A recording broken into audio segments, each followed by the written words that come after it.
still on a volleyball high today, especially with our volleyball guests. For today, we have Dionisio, aka Bengadora, Dzi Gervacio, and Synjin Reyes. Guys, first let's start. What were your initial reactions with the results of last weekend's games? Synj. Well, quite unpredictable this UAAP season 81 has been. It was not a shocker naman, but we were caught off guard with FEU getting that win against Ateneo. Quite surprising for that.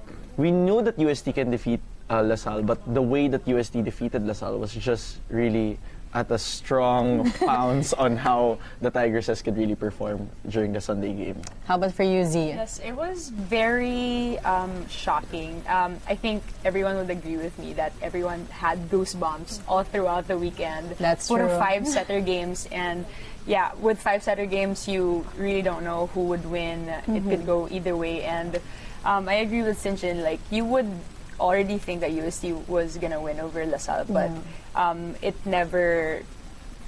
we never thought it was gonna go to 5 sets, but eventually they pulled through.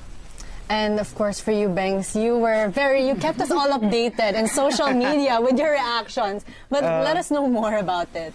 Well, kasi ako, even before the season started, naka-mindset na ako na every team can beat all the other teams. So, what happened during the weekend wasn't surprising for me because at this point, tapon mo na lahat yung mga stats during the eliminations because sabi nga ni Coach Kung Fu dun sa isa niyang timeout, patibayan na lang ng loob doon. That's true. And that's what exactly happened. For FEU during that 5th set, pinakita nila na matibay yung loob nila kahit na natambakan sila ng 4th set.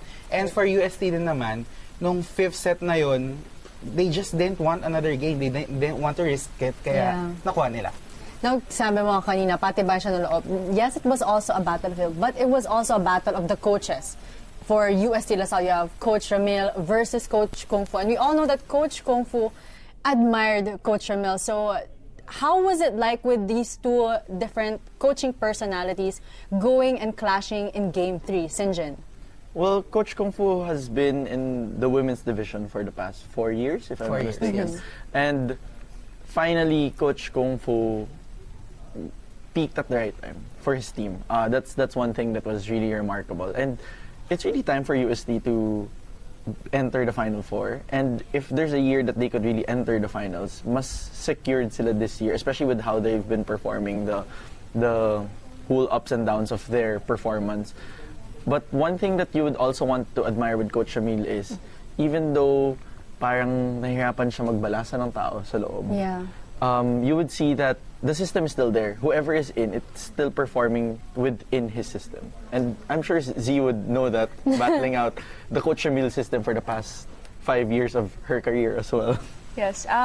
With coaching kasi, I think one big factor is knowing your players. Yes. And I think dito, nagkatalo na lang din sa how the players trusted the coach and how the coach trusted their players. Kasi like what Beng said, it's patibayan ng loob. And kahit anong tiwala ng coach na ibigay niya sa players niya, it's really just up to the players.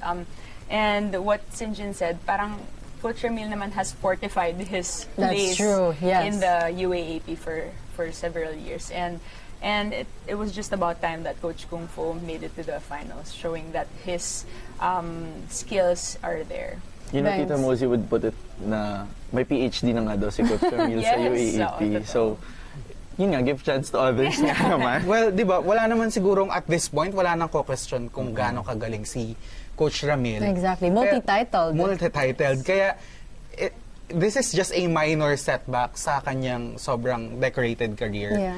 But the good thing lang with Coach Kung Fu is that, and his team in general, is they are very self-aware. Like, you'd see na every time they lose, they learn something from it, and then they apply it right away sa next game nila. And even when they won against LaSalle in the semifinals, you'd hear Coach Kung Fu say during the interview, post-game interview, he said na, he admitted na during the 3rd set, when something was wrong with Aya Laures' knee, he admitted na he should have subbed Aya out for a while and put Roldan in. Yes. And you'd see that na he acknowledges his mistakes. And you'd appreciate that kasi moving forward, he will know na not to be more focused next time.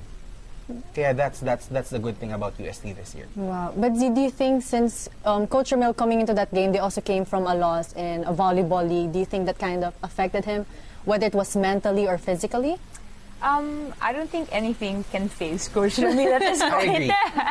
So, he would always be the Coach Ramil that everyone knows, the champion coach, the strict and fluid mentor that he is. But it's just really sa balato ng players, Yep. di ba? It's just really timing lang din. Of course, he has one of the top caliber teams this season, but nagkataon lang na there were other teams na who played better at the right time. No, you said nga, balato of players. You had so many people standing out for UST. Aside from Rondina and Laure, I mean, those are household names at this point in the UAAP volleyball.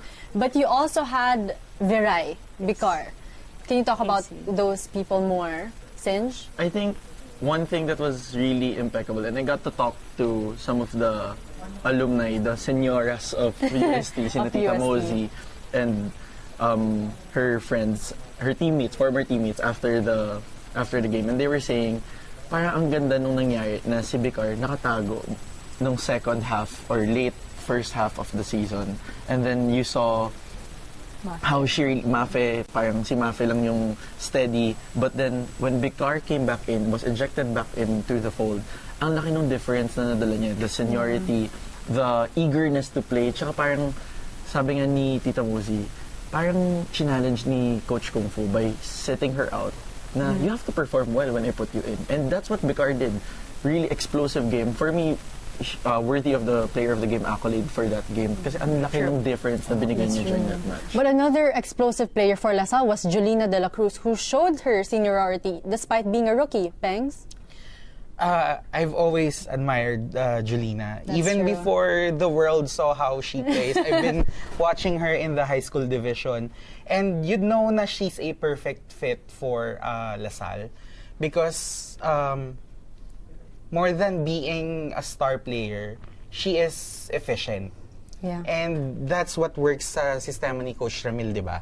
Yung hindi mo kailangan na ikaw ang pinaka-star. You just need to do your job. And she keeps doing her job every single game. Kaya naman, she captured the hearts of the LaSalle fans. And she is definitely the future of the De La Salle Lady Spikers. Ate Z, do you have any other players to add for that standout? Yes, I was gonna add to what Beng said about Julina. Actually, when I got to talk to Coach Kung Fu after their semifinals game, Yeah. And about Alina also, parang sabi ko, oh, si Alina ba tinatago nyo? Tapos, kasi parang siya yung What did secret he say? weapon nyo ngayon. Tapos sabi niya, hindi naman, parang sakto lang na when he decided to put her Alina. in, talagang breakthrough artist ang title niya, ganon. Pag-Grammy. And then, yes, and then when I asked them, si Coach Yanni, when I asked him, like, oh, so what's your secret? What's your number one thing? So, pwede ko na sabihin yun. Kasi, Pwede na. yeah, pwede na. Sabi niya, they had to focus on serving towards Julina. Yeah. Kasi nga, siya yung most efficient. And So, parang, papagurin. yes, so serve lang sa kanya kasi also parang they scouted na sa LaSalle, if you serve to someone, chances are hindi sa kanya ibibigay yung bola. So they had to eliminate Julina in that equation and they were successful. They were successful. Medyo hilaw pa. Kumbaga sa mangga, yung medyo green and yellow pa siya. hindi pa siya yung dilaw na dilaw or yung orange.